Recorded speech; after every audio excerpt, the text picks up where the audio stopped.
কত সম্মান দিলেন, কত মর্যাদা দিলেন গো। ফতোয়ায় স্বামী খুলেন এক মা বাবার হক সম্পর্কে বর্ণনা করতে গিয়ে সেখানে হাদিসটা কোট করা হয়েছে।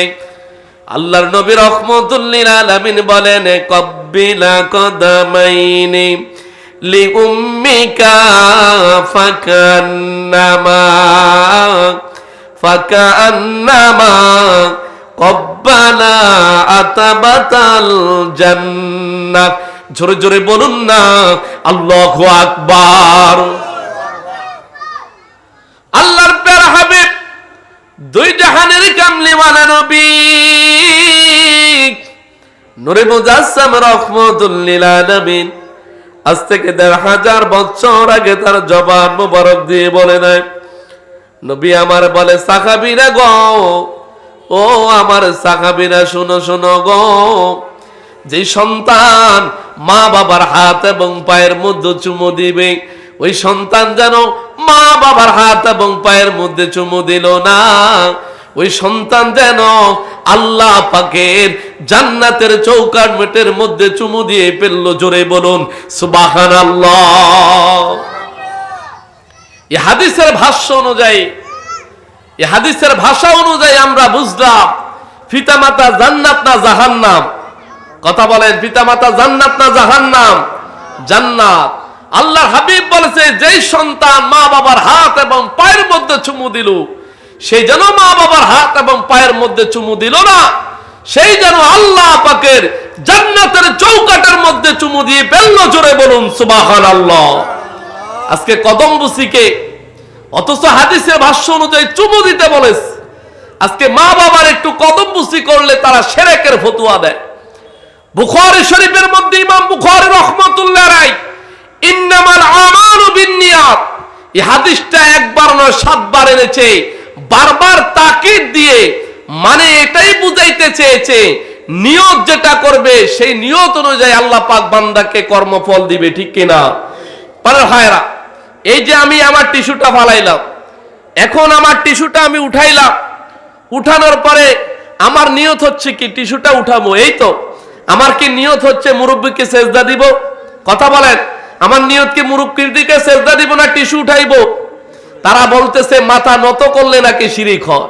বেটা, তোর পকেট থেকে যে টাকা পড়ে ওটা কি মাথা এমনি মাথার আকাশের দিকে নিয়ে তারপর উঠাও নাকি?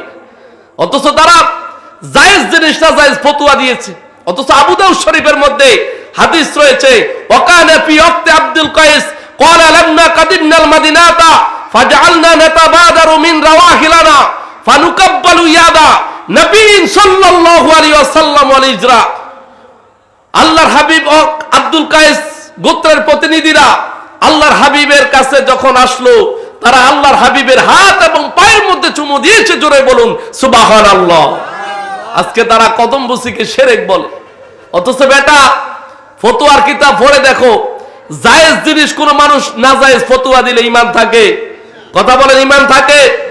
এজন্য ভাইরা, কথা বলতে সাবধানতা অবলম্বন করে কথা বলেন। পৃথিবী চিরস্থায়ী না, পৃথিবী ক্ষণস্থায়ী। একদিন কবর দেশে চলে যেতে হবে। ওই কবরকে ভয় করো। তোমার শায়েখ তোমার কবরে যাবে না, তোমার বাবা তোমার কবরে যাবে না, তোমার বন্ধু তোমার কবরে যাবে না, তোমার কবরে যাবে আল্লাহ তার রাসূল। ঠিক কিনা?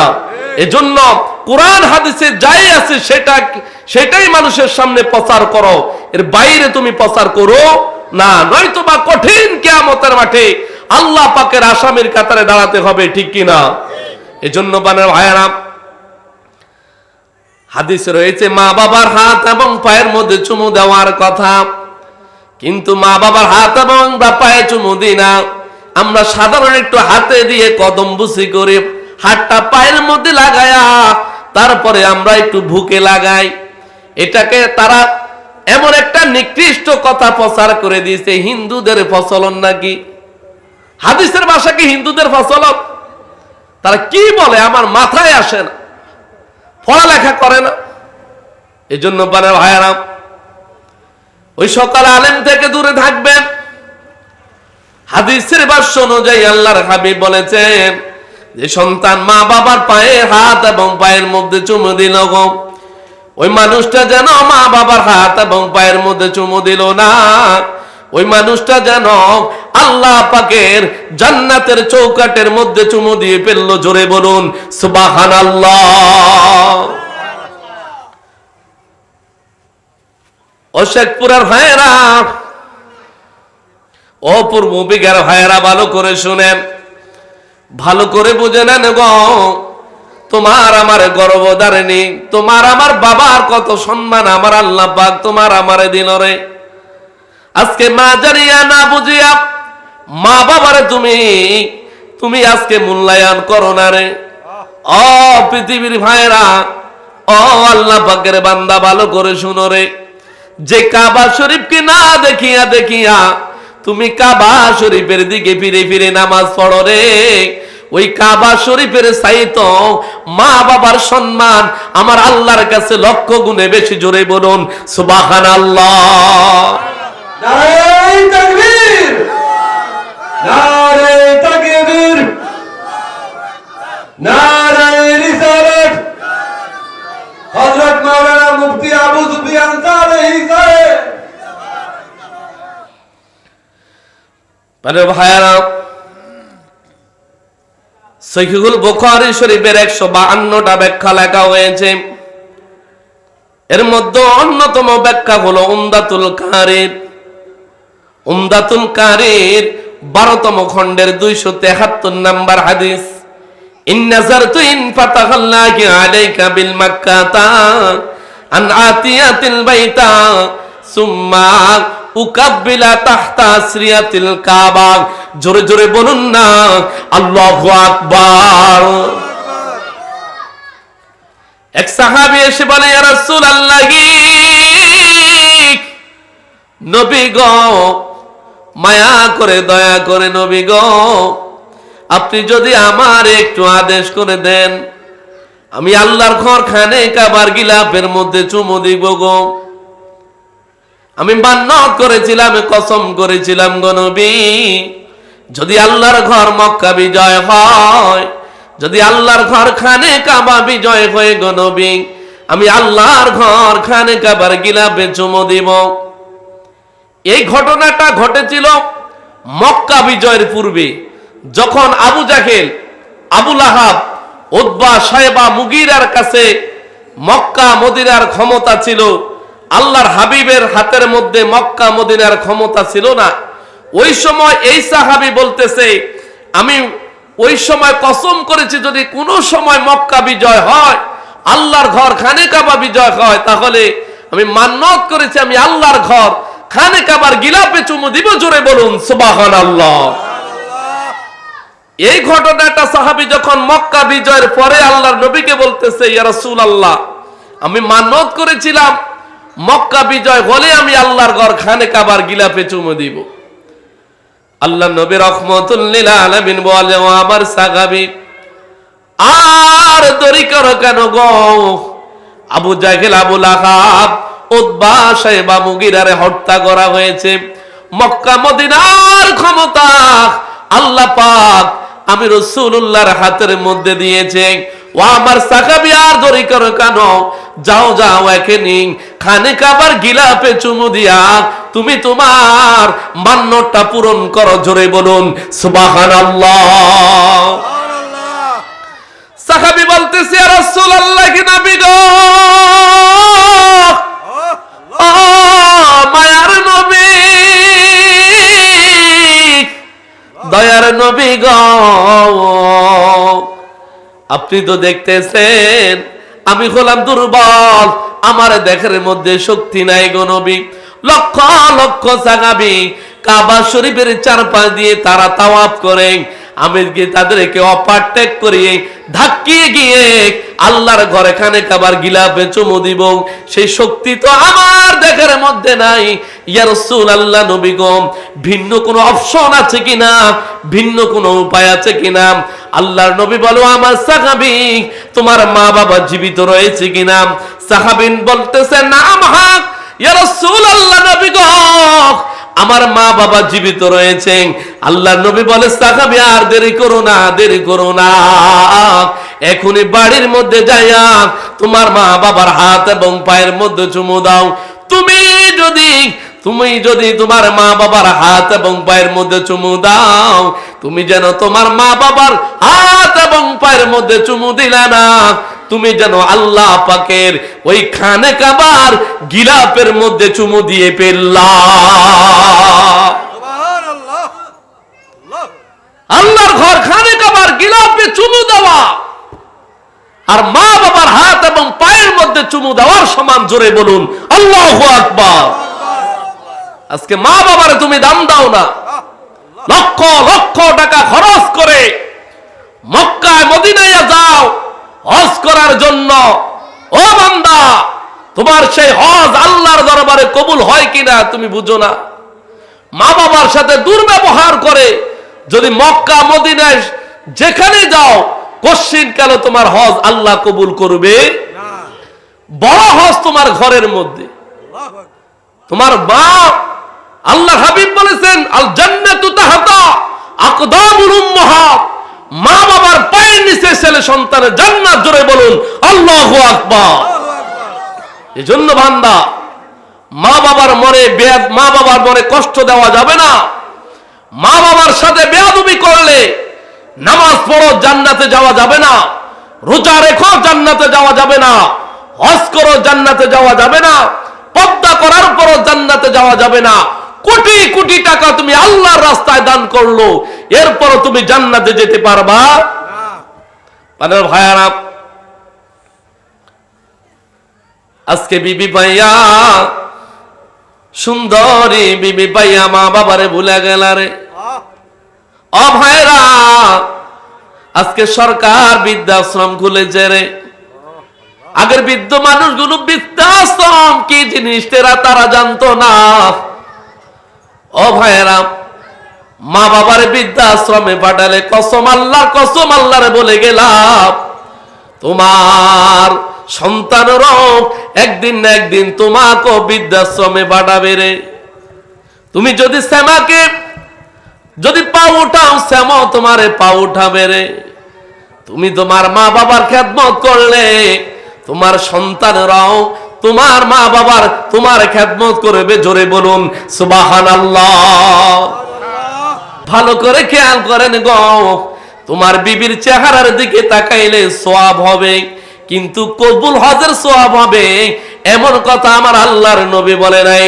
ইবনে মাজাহ শরীফ খুলে দেখো, হযরত ইবনে আব্বাস রাদিয়াল্লাহু তাআলা হাদিসটা বর্ণনা করেছেন, আন্না রাসূলুল্লাহি সাল্লাল্লাহু আলাইহি ওয়াসাল্লাম, নবী আমার রাহমাতুল লিল আলামিন, আজ থেকে ১৫০০ বছর আগে তার জবান মুবারক দিয়ে বলে দেন, নবী আমার বলেন, মামিন ওয়ালিদিন বারাক ইয়ানজুরু ওয়ালিদাইহি নাযারাতার রাহমাতিন ইল্লা কাতাবাল্লাহু বিকুল্লা নাযরাতিন হাজ্জা মাবরুরা। ক্বালু ওয়া ইন্না নাযারা কুল্লা ইয়াউমিন মিআতা মাররা। ক্বালা নাআম। আল্লাহু আকবার। আতলুবু। জোরে জোরে বলেন না আল্লাহু আকবার। আল্লাহর প্যারা হাবিব, দুই জাহানের কামলিওয়ালা নবী নূরে মুজাসসাম রাহমাতুল লিল আলামিন সাহাবীদেরকে লক্ষ্য করে বলে, ও আমার সাহাবীরা, কোন মানুষ যদি, কোন উম্মাহ, আমার কোন উম্মত যদি মামিন ওয়ালিদিন বারিদিন ইয়ানজুরু ওয়ালিদাইহি নাযারাতার রাহমাতান, মা বাবার দিকে কোন সন্তান যদি নেক দৃষ্টি দিয়া তার মা বাবার দিকে তাকায় রে, আল্লাহ পাকের নূরের ফেরেশতারা ওই বান্দার আমল নামায় একটি কবুল হজের সওয়াব লিপিবদ্ধ করে দিবেন। জোরে বলুন সুবহানাল্লাহ। পানের ভাইয়েরা, এক সাহাবী দাঁড়িয়ে গেলেন, আরজ করলেন, ইয়া রাসূলুল্লাহ, কি নবী গো,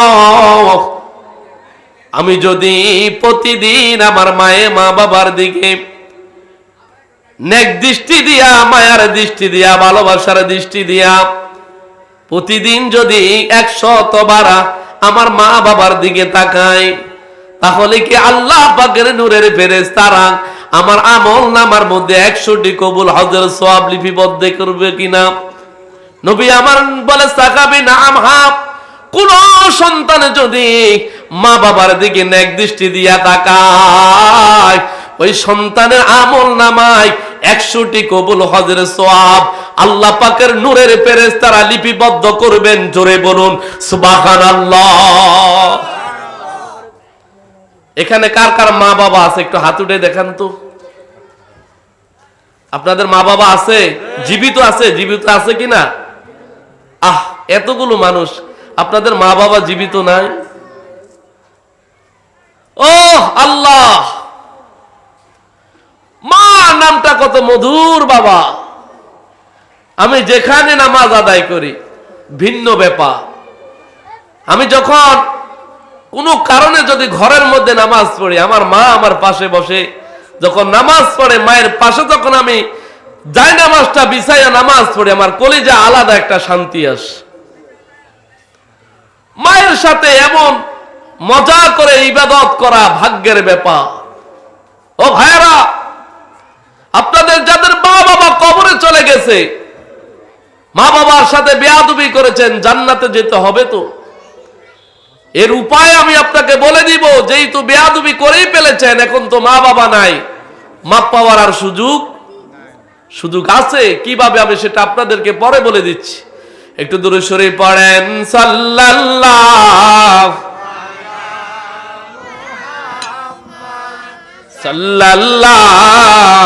আলাইহি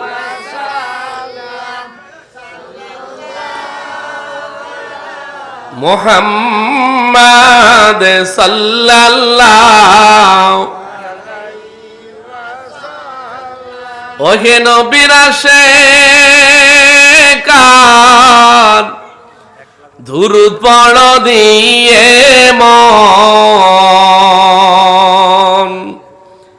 জীবন থাকিতে কবু ভুলো নাও নামে সাল্লাল্লাহু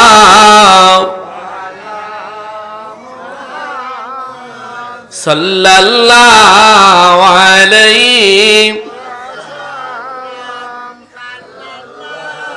ওয়া আলা মুহাম্মাদ সাল্লাল্লাহু।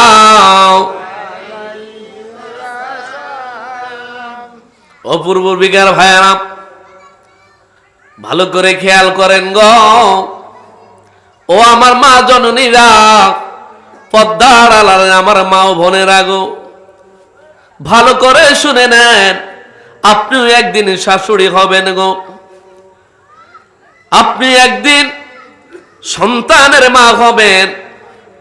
এখন যদি শ্বশুর শাশুড়ির খেদমত করেন, আপনার পুত্রবধূরাও আপনার খেদমত করবে গো।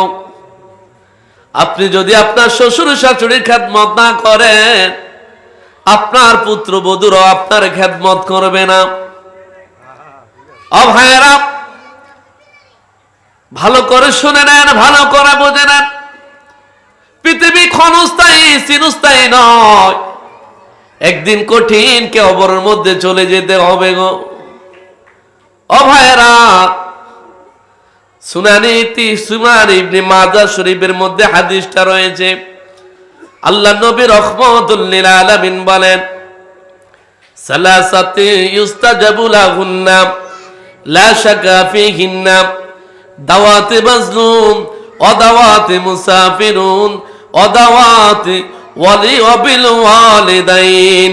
জোরে জোরে বলুন না আল্লাহু আকবার।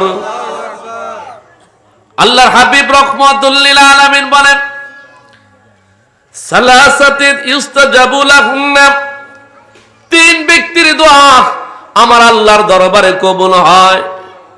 বান্দা যখন দোয়া করে রে, বান্দার দোয়ার মধ্যে আল্লাহর মধ্যে পর্দা থাকে রে।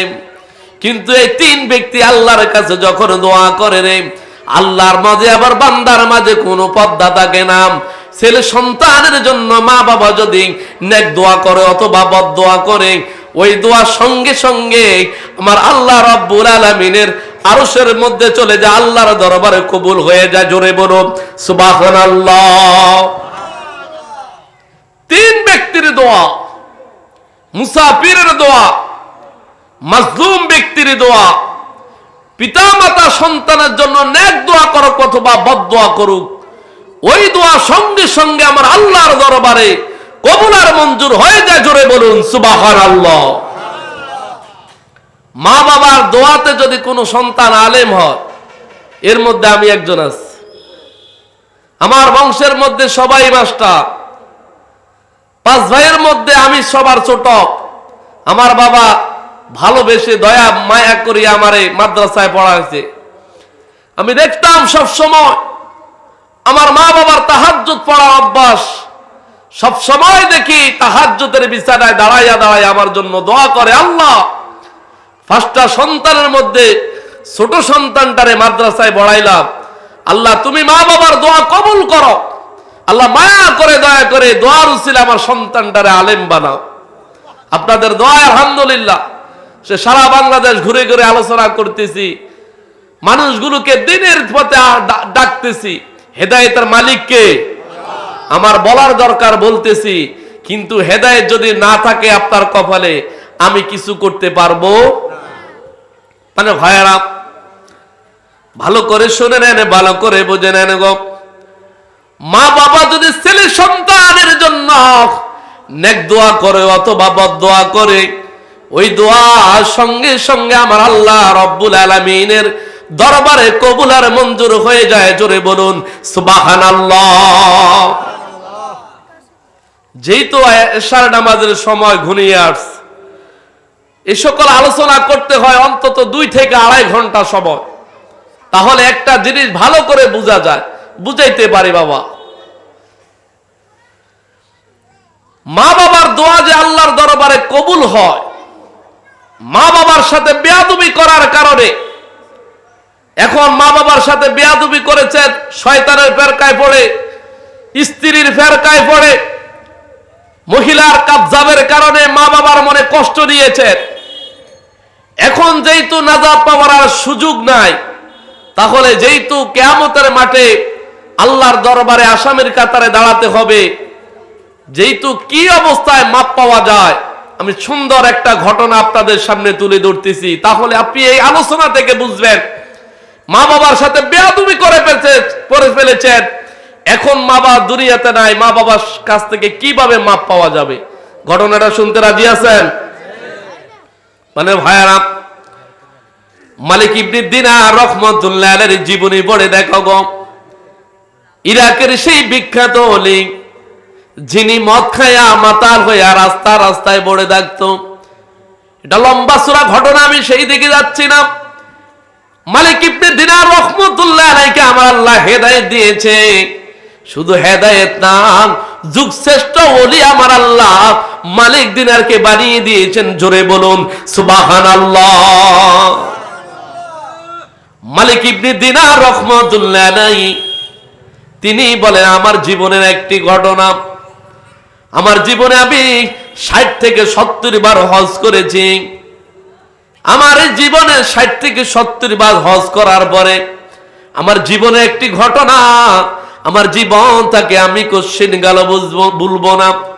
ঘটনাটা হলো এইভাবে, মালিক দিনার রাহমাতুল্লাহ আলাইহি যখন হজ করার জন্য আল্লাহর ঘরে খানে খাবারের মধ্যে গেল, উকুকে আরাফার ময়দানে মালিক দিনার রাহমাতুল্লাহ আলাইহি আল্লাহর কাছে একদিন 2টা হাত উত্তোলন করে দোয়া করে, আল্লাহ জীবনে 60 থেকে 70 বার তুমি আমারে হজ করাইলাম, আল্লাহ প্রতি বছর হজ করলাম, কিন্তু এই বছরের মতো এত মানুষ আর আমি দেখি নাই, এত হাজী সাহেব হজ করার জন্য এসেছে, আল্লাহ তুমি যদি আমার একটু স্বপ্নে দেখাইতাম কোন মানুষটার হজ তুমি কবুল করেছ আর কোন মানুষটার তুমি হজ তুমি আল্লাহ কবুল করো নাই, আমার একটু যদি স্বপ্নে দেখাইতাম। স্বপ্নে দেখেননি? কথা বলেন, স্বপ্নে কিছু দেখেননি? সুনা আল্লাহর হাবিব রাহমাতুল্লিল আলামিন বলেছেন, মুমিন বান্দা যারা নবুয়তের 46 ভাগের 1 ভাগ হচ্ছে স্বপ্ন।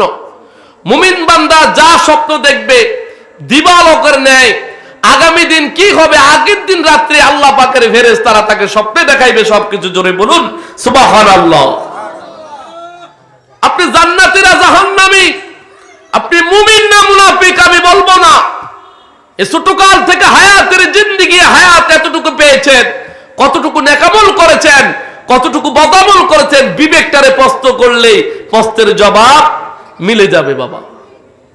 মালিক দিনার রহমতুল্লাহ আলাইহি আল্লাহ পাকের মহান ওলি ছিলেন। এই মালিক দিনার রহমতুল্লাহ আলাইহি আরাফার ময়দানে হাদিসের ভাষ্য অনুযায়ী হাদিসের মধ্যে রয়েছে আল্লাহ হাবিব বলেছেন, আরাফার ময়দানে যেই মানুষটা আল্লাহর কাছে দাঁড়াইয়া যেই দোয়া করবে সেই দোয়া আমার আল্লাহ কবুল করে নেবেন। জোরে বলুন সুবহানাল্লাহ। মালিক দিনার রহমতুল্লাহ আলাইহি যখন এইভাবে দোয়া করিয়া আরাফার ময়দানে রাত্রি বেলায় ঘুমাইল গো, ঘুমের ঘরে মালিক ইবনে দিনার রহমতুল্লাহ আলাইহি স্বপ্ন দেখতেছে, আল্লাহ পাকের ফেরেশতারা বলতেছে, ও মালিক দিনার, এই বছর প্রতিটি মানুষের হজ আমার আল্লাহ কবুল করে নিয়েছে, শুধুই মাত্র একজন মানুষ ব্যতীত। কতজন মানুষ? তাহলে আপনি একটু হিসাব করেন, এই প্যান্ডেলের মধ্যে আপনারা এতজন মানুষ আছেন, এখন যদি আল্লাহ পাকের ফেরেশতারা আসিয়া বলে আপনাকে আল্লাহ জীবনে আপনার জীবনের গুনাহ মাফ করেছে, সবার জীবনের গুনাহ মাফ করে দিয়েছে শুধু একজন ছাড়া, তাহলে বলেন তো যে মানুষটারে আল্লাহ পাক মাফ করে নাই ওই মানুষটার দুঃখ ছাড়া আর কোনো কিছু আছে? তার ভালো নসিব না খারাপ নসিব? কথা বলেন, খারাপ নসিব না ভালো নসিব? তাহলে একটু চিন্তা করেন বাবা, লক্ষ লক্ষ হাজী সাহেবদের হজ আল্লাহ কবুল করেছে শুধুমাত্র একজন ছাড়া, তাহলে মানুষটা কত দুর্ভাগা। অপূর্ব ভিড়ার ভাই ভালো করে শুনে নাও গো, ভালো করে বুঝে নেন। মালিক দিনার রহমতুল্লাহ আলাইহি স্বপ্ন দেখার পরে ঘুম থেকে জাগ্রত হইয়া আমার আল্লাহর কাছে আরেকটা দরখাস্ত করলেন, আল্লাহ কোন ব্যক্তির হজ তুমি কবুল করো নাই আমার একটু স্বপ্নে যদি বলতাম। ফেরেশতারা মালিক দিনার রহমতুল্লাহ আলাইহিকে বলে, মালিক দিনার রে, হারুন বলকি নামক বলকের দেশে একজন ব্যক্তি হারুন নামক, ওই হারুন বলকির হজটা আমার আল্লাহ কবুল করে নাই। জোরে বলুন নাউজুবিল্লাহ। ইমাম মালিক দিনার রহমতুল্লাহ আলাইহি বলতেছে, এই মানুষটা এত দুর্ভাগা, সবার লক্ষ লক্ষ মানুষের হজ কবুল হয়েছে, তার হজটা আল্লাহ পাক কবুল করে নাই। তাহলে আমি দেখে আসি এই মানুষটা কেমন মানুষ, কত পাপী হলে আমার আল্লাহ তার হজ কবুল করে নাই। তখন তিনি সেই আরাফার ময়দান থেকে বলখের দেশে চলে গেলেন। যাওয়ার পরে বলতেছে, আপনাদের এলাকার মধ্যে হারুন বলকি নামক কোন ব্যক্তি আছে? তখন এলাকার মানুষ বলতেছে, আপনি কাকে খোঁজ করতেছেন? ওই ব্যক্তিকে, যেই ব্যক্তি দিন রাত 24টা ঘন্টা জঙ্গলে গিয়ে নামাজের সেজদার মধ্যে যাইয়া কান্দে, আল্লাহ আপনি আমার জীবনের গুনাহ মাফ করে দেন। জোরে বলুন সুবহানাল্লাহ। তাহলে আপনি চিন্তা করে দেখেন, যেই মানুষটা নামাজের মুসল্লায় সেজদার মধ্যে যাইয়া কাঁদতেছে, আল্লাহ আপনি আমারে মাফ করে দেন। হারুন মালিক দিনার রহমতুল্লাহ আলাইহি তিনি সেই জঙ্গলের মধ্যে চলে গেলেন।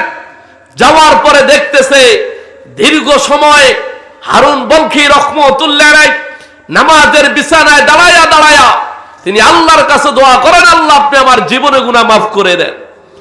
এইভাবে যখন দোয়া করতেছে, সালামটা ফিরানোর পরে মালিক দিনার রহমতুল্লাহ আলাইহিকে হারুন বলকি বলতেছে,